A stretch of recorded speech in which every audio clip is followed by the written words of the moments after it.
Have you ever wondered if modern stupidity is actually a project?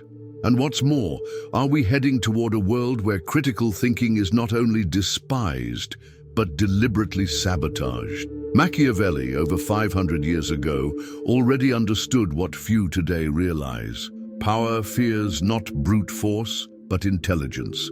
And in a society numbed by an excess of useless information, the real danger is not ignorance, but empty certainty.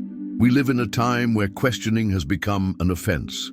In universities, at work, in politics, independent thinking has become a subversive act. How did we get to this point? Who profits from our inability to question the world around us? Machiavelli said that men forget the death of their father more quickly than the loss of their patrimony.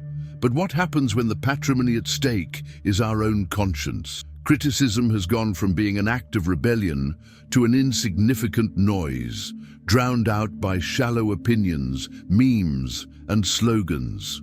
It's as if we're surrounded by echoes that say nothing, only reinforce what we already want to hear. Stupidity, therefore, is no longer an accident, it's a method. And in this video, we'll understand how this connects to the thinking of Niccolo Machiavelli and how he predicted what is unfolding before our eyes today. Are we doomed to be pawns in a game we don't understand? Or is there a Machiavellian path to regaining control of our thoughts? Stay with me until the end, and you'll have not only the answer, but a moral dilemma that might keep you up at night. Now let's get to the point. What would Machiavelli really have to say about this epidemic of stupidity that surrounds us? And why does it interest the powerful so much? Niccolo Machiavelli, in The Prince, wrote not about morality, but about effectiveness. He knew that the force that truly keeps a leader in power is not the sword, but the minds of his subjects. For Machiavelli, controlling the perception of the masses is the first step to ensuring obedience. He said, "Men generally judge more by their eyes than by their hands, for everyone can see, but few can feel." This principle reveals a brutal truth. Whoever controls what people see, controls what they think. Today, this translates into algorithms, social networks, and media that create information bubbles. The illusion of choice keeps the masses entertained, but intellectually disarmed. Just as a prince knew how to manipulate faith and fear, modern power manipulates attention and distraction. Machiavelli also stated that the people are fickle and easily deceived. The wise ruler, therefore, does not fight this nature. He exploits it. In a world saturated with stimuli, superficiality reigns, and critical thinking, which requires time and effort, becomes a luxury that few can or wish to maintain. This Machiavellian philosophy explains why we see the rise of leaders who don't need to be intelligent, but who do need to appear strong or popular. Appearance trumps substance because what matters is not being, but appearing. Modern ignorance in this sense is a form of control. The less people think, the less they threaten the system.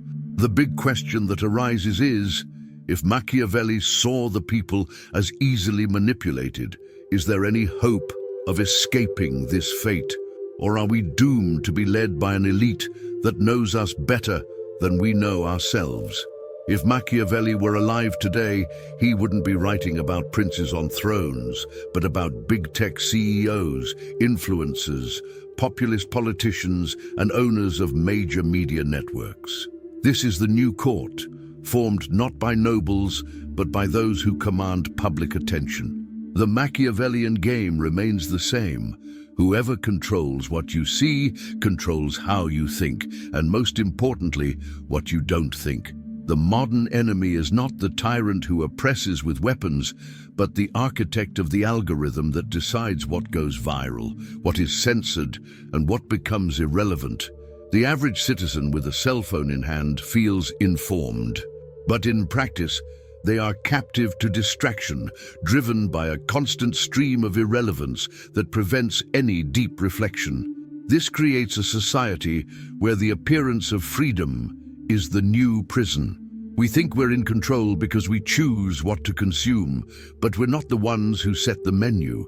Machiavelli once said, "The nature of people is changeable, and it is easy to persuade them of something, but difficult to maintain their persuasion." Modern power has solved this by creating an endless cycle of stimuli and novelties, where no one stays long enough on a topic to develop it critically. Social media has accelerated the replacement of thought by instant opinion, of knowledge by headlines, of criticism by cancellation. We are all too distracted to think, too busy to question. Power has also become more sophisticated on another front. It has created a false sense of participation. The act of liking, sharing, or commenting gives the illusion of engagement. But as Machiavelli said, the people only wish not to be oppressed. And if there's an emotional outlet, like shouting on social media or becoming outraged by a trending topic, the critical energy dissipates without threatening the real system. Machiavellian modernity turns everyone into an echo chamber, but no one truly listens. This practical application is reflected not only in the macro, but also in personal development. Many can no longer read an entire book, sustain a line of reasoning, or challenge an idea without feeling personally attacked. Intellectual fragility is a blessing for those who wish to maintain the status quo. After all, a divided, emotional, and distracted people lack the time or tools to understand their own captivity. Therefore, Machiavellian logic not only remains alive, but has evolved. The new prince doesn't need to stain his hands with blood. He simply needs to control the channels through which reality is presented.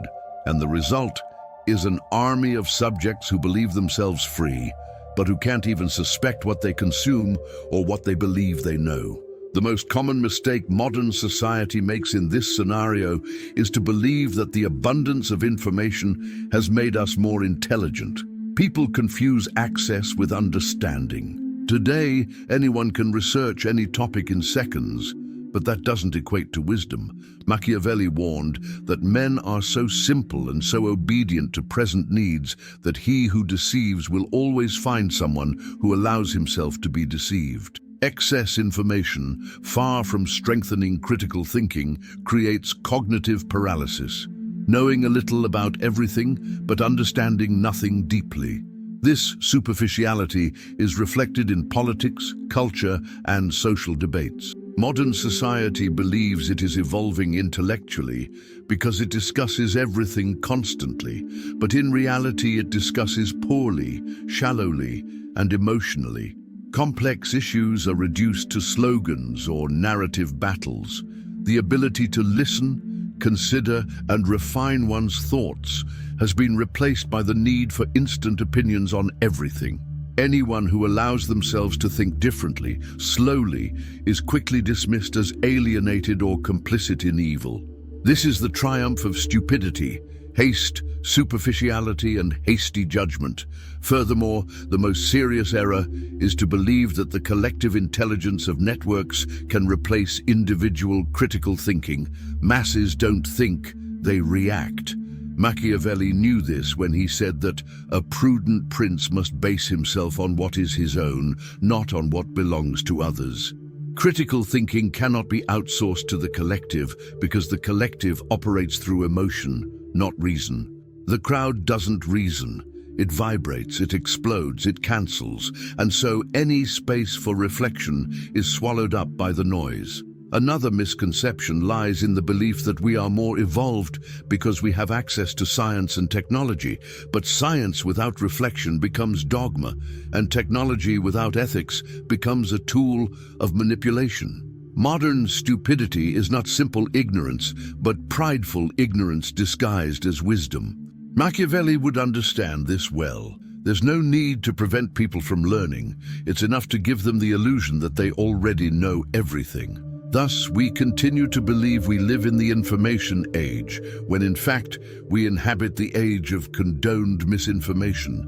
The error lies not only in those who manipulate, but in those who allow themselves to be manipulated out of laziness to think. And this laziness is the fuel of Machiavellian power. Faced with this scenario, what would Machiavelli do? He wouldn't waste time complaining about other people's stupidity, nor trying to save the world from collective ignorance. Instead, he would seek to understand the workings of mental power that govern society and use this knowledge as a strategic weapon. For Machiavelli, the wise man doesn't try to change human nature. He learns to use it to his advantage. This means that in a world of distracted people, those who think deeply have a competitive advantage. Thinking critically today is an act of resistance and a survival tactic. The Machiavellian path requires intellectual discipline. It means cultivating the habit of doubting, of distrusting the obvious, of investigating beyond the surface. It also means understanding that information is a commodity. What reaches you has a price, an intention behind it. As Machiavelli said, you must be a fox to know the traps and a lion to terrify the wolves. Applied to critical thinking, this means you must be astute enough to identify manipulations and strong enough not to submit to them emotionally. Another important lesson would be to maintain control over one's time and attention. Whoever controls their time controls their thoughts. Social media, constant notifications, and the endless news cycle are subtle weapons to hijack one's attention. A modern prince, or any Machiavellian individual, would learn to protect their mind as valuable territory. This includes creating study routines, solitary reflection, and contact with reliable sources, away from the noise of the masses. The Machiavellian path also involves acting strategically in social and political relations. It's not just about thinking better, but about applying critical thinking to better navigate everyday power struggles, whether at work, in politics, or in personal relationships.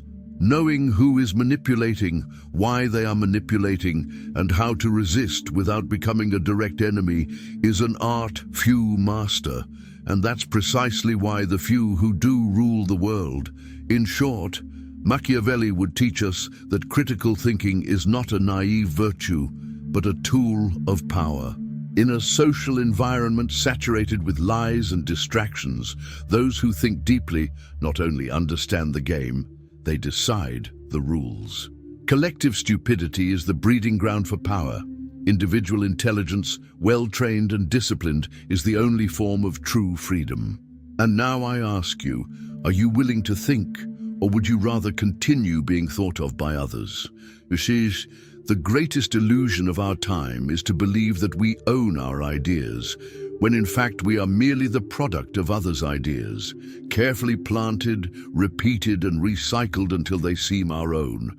Machiavelli would understand this perfectly. He knew that people want security, not freedom. And the security they offer us today is the security of not having to think. We live in an age where anyone who thinks deeply is considered strange, distrustful, even dangerous. It's easier to go with the flow than to swim against it. But Machiavelli warns us, whoever wants to be good among so many who are not, will end up destroying himself. In other words, it's not enough to be intelligent, you have to be a strategist. To think critically without strategy is to be a lucid fool in a world of aggressive, blind men. The reflection I leave you with is this: do you really want to know the truth? Because thinking critically implies discomfort, responsibility, and often loneliness.